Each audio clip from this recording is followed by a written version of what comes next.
생식 기능이 약하다고 하는데 사실은 싫다. 자체가 너무 꺼려진다.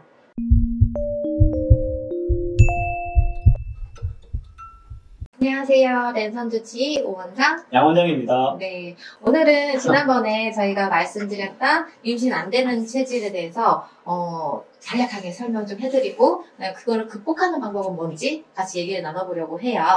지난번에 저희가 아랫배가 차가운 것들이 임신에 도움이 안 된다라고 말씀을 드렸는데 그거를 어떻게 하면 해결할 수 있는지 원인별로 살펴보려고 해요. 그래서 구조적인 게 문제가 있을 때는 골반 쪽으로가 문제가 있다거나 목 쪽으로가 문제가 있어서 이쪽으로 잘 흐르지 않다거나 그러면은 그 골반 쪽 교정이 들어가야 되겠죠. 뭐 근육에 문제가 있을 수도 있고 자궁 난소가 있는 아래쪽으로 혈액순환이 잘 되어야 하는데 아예 뭐 골반이 틀어져 있다든지 뭐 아니면 그 골반을 감싸고 있는 어떤 그런 근육들이 지나치게 긴장되어 있다든지 그러면 그런 것들도 영향을 미친다는 의미죠. 네. 그래서 실제로 생리통으로 오셨는데 뭐 장요근이라고 어떤 근육이 있는데 그쪽 근육을 풀어줬더니 생리통이 뭐 사라진 분들도 네. 그렇고 그 다음에 기능적인 부분에 있어서는 그 아랫배 쪽을 따뜻하게 하는데 이 출발 지점, 그 다음에 흐르는 지점, 흐르는 것, 그리고 도착 지점에 대해서 얘기를 했는데 그때마다 필요한 약재들을 좀 설명을 해드리려고 해요. 근데 출발 지점이라고 하는 개념이 첫 번째는 이제 뭐 혈액을 생성하는 개념이기도 하고 그리고 그거 자체가 이완되는 개념이기도 하기 때문에 일단 사실 뭐 혈액을 생성한다는 거는 뭐 저번 영상에 좀 쉽게 뭐 전달해드리고자 소화 기능에 대해서 이야기를 했는데 사실은 피가 만들어지기 위해서는 뭐 폐나 뭐 심장, 간, 콩팥 그러니까 많은 오장육부들이 전체적으로 다 작용을 하죠. 그래서 가장 대표적으로 소화 기능이 떨어져 있다.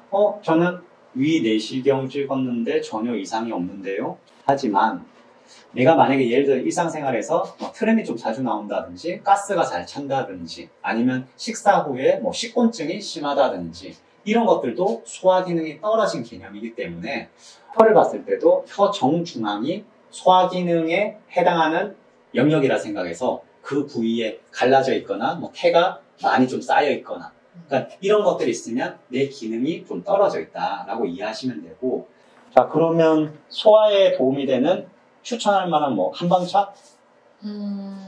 소화가 잘 되는 거는 우리 겨울에 맛있는 귤. 예, 귤. 예. 네, 오렌지도 괜찮고 예. 귤 껍질을 저희 네. 한방 쪽에서는 약재로 쓰여요. 실제로 소화기 쪽으로 노폐물이 많이 쌓이신 분들한테 이걸 쭉 편하게 내려주는 효과가 있어서 많이 쓰고 있거든요. 실제로도 보면 귤피탕, 귤피죽여탕, 귤피지실 생강탕, 보생탕 제가 방금 언급한 어떤 실제로 처방명이 한약 처방들이 다 귤피, 귤껍질에 들어가고 특히나 보생탕 이런 약들은 우리 입덧에 정말 많이 쓰이는데 소화기를 다스려주기 때문에 임신을 준비하는데 원인 불명이래요. 근데 이 영상을 보고 혀를 봤는데 그렇다. 그러면 귤껍질차 좀 사서 드시면 그래도 도움이 더 된다. 그냥 아랫배만 따뜻하게 하는 것보다.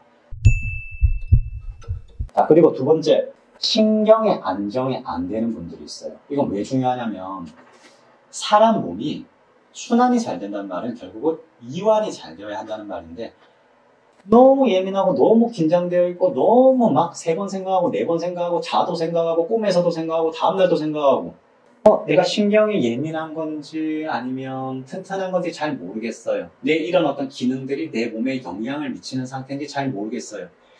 혈액형을 봐야 하나요? MBTI를 해야 하나요? 그래서 자 그런 분들 같은 경우에 혀가 만약에 이렇게 있으면 혀의 정중앙에서 약간 앞부위 혀의 앞부분이 몸의 상체고 혀의 그 깊숙한 부위가 몸의 하체인데 혀의 앞부위 심장에 해당하는 부위가 탈색되어 있다든지 빨간색이 아니라 색이 바래져 있다든지 아니면 금이 막 가져 있다든지 이런 것들도 보면 심장, 신경, 마음, 멘탈 이런 데가 약한 분들이 나타나는 특징이니 그런 분들 같은 경우에는 어떤 차를 좀? 뭐 여러 가지가 있지만 연잎차. 연잎차 좋죠. 연잎차. 마음의 평안을 그렇죠. 가져오는. 그렇죠. 저는 사실 뭐 교회 다니기는 하는데 절을 되게 좋아하거든요. 절에 이렇게 가서 풍경 소리를 들으면서 그 연잎차를 한 잔 이렇게 마시면 너무 좋더라고요. 자, 그리고 흐르는 부위에서 막고 있는 개념에 대해서 이야기를 드렸는데 그게 크게 이제 피찌꺼기와 물찌꺼기, 즉 어혈과 담이라고 하는 개념에 대해서 이야기를 드렸고, 자, 몸에 뭐 어혈이나 담이 있으신 분들은 뭐 어떤 표시들이 나타날까요?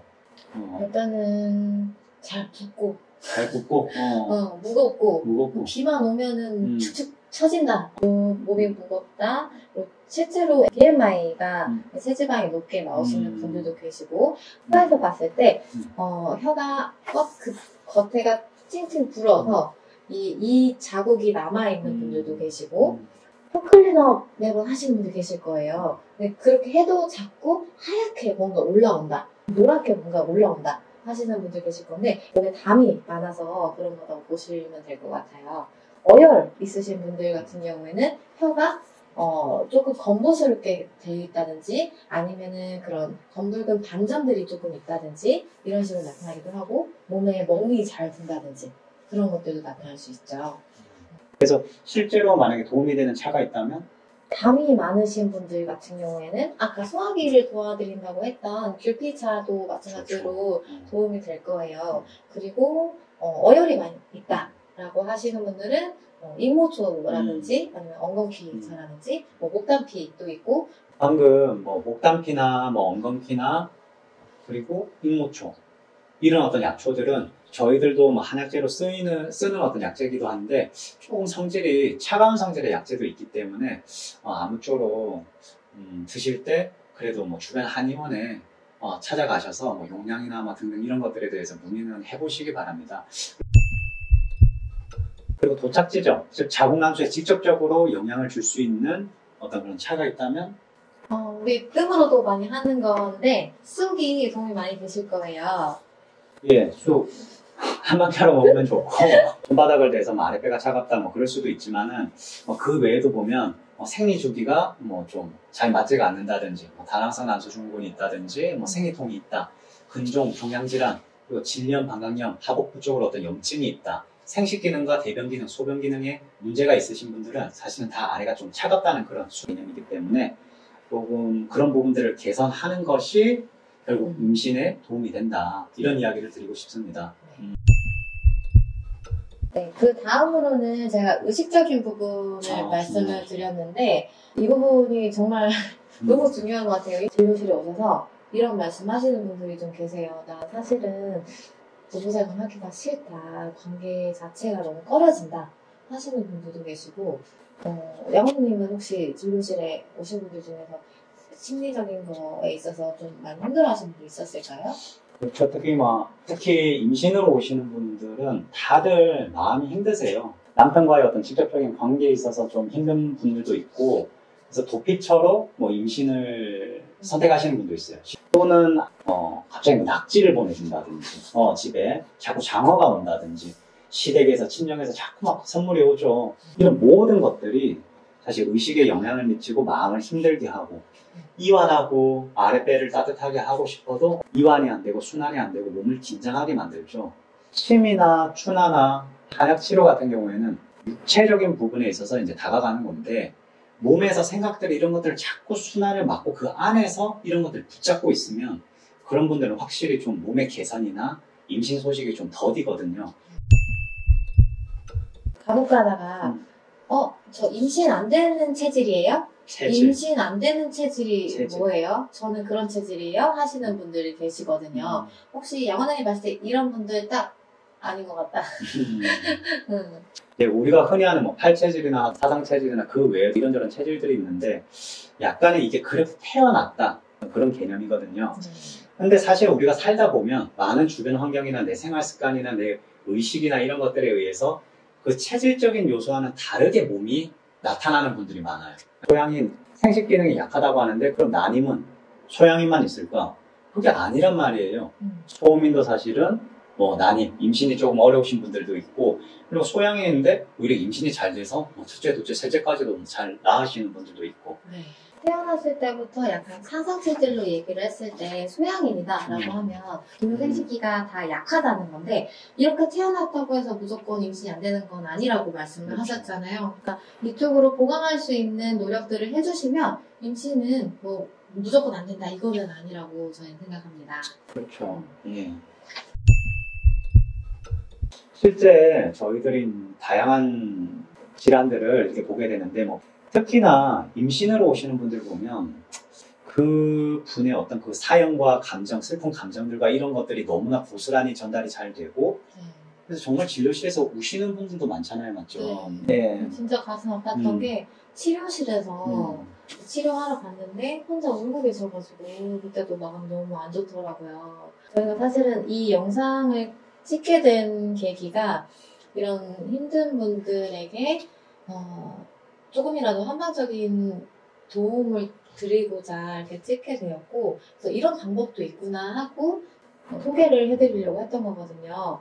저희 얘기를 해드리자면 첫째는 금방 생겼어요. 금방 생겨서 둘째도 사실은 금방 생기겠지라고 생각을 했는데 막상 그때 계획을 가지고 임신을 바로 할 줄 알았는데 한 달, 두 달, 세 달 이렇게 미뤄지더라고요. 그래서 이상하네. 나는 이렇게 한방적으로 아까 설명해드렸던 부분을 거의 다 하고 있고, 그래서 마음만 먹으면 다 될 줄 알았는데, 그게 아니더라고요. 그래서, 조금 마음이, 그때만 해도 그렇게 힘들었는데, 사실은 그 기간이 오래되신 분들은 또 얼마나 힘드실까, 그런 생각을 오실 분들 볼 때마다 생각이 들거든요. 진료하면서 오시는 분들한테 가장 적합한 때 아이도 엄마를 걱정하고 있고, 엄마가 가장 준비된 그런 가장 어떤 좋은 시기에 이제 올 거라고 이야기는 드리지만은, 그 생각과 마음들이 얼마나 힘든지는 느끼고 있고, 그리고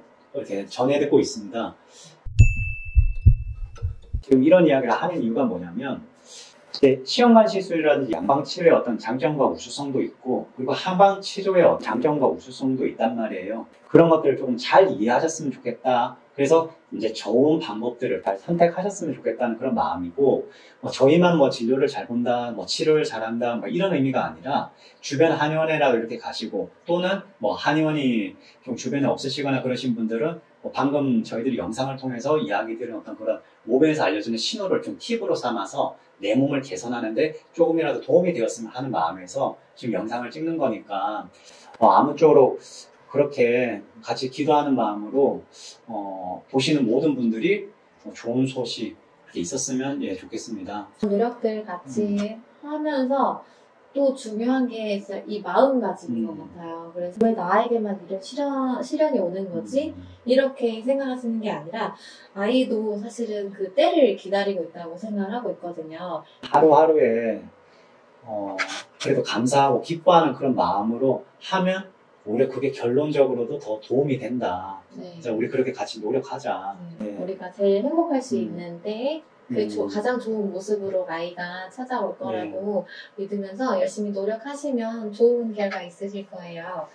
저희가 사실 아침에 진료를 하기 전에 기도를 하고 시작을 하거든요. 그래서 오시는 분들 위해서도 이런 마음이 힘든 것들, 몸이 힘든 것들 다 빨리 나아지셨으면 좋겠다고 기도를 드리기는 하는데, 임신이 생각처럼 잘 안 돼서 오시는 분들 위해서도 기도를 많이 드리고 있어요. 그리고 저희 영상 보시는 분들에게도 보지 않으셔도 임신으로 힘들어하고 있을 분들을 위해서 기도드리고 있을 테니까 꼭 좋은 결과 있으실 거라고 믿고 그렇게 하시면 좋을 것 같아요.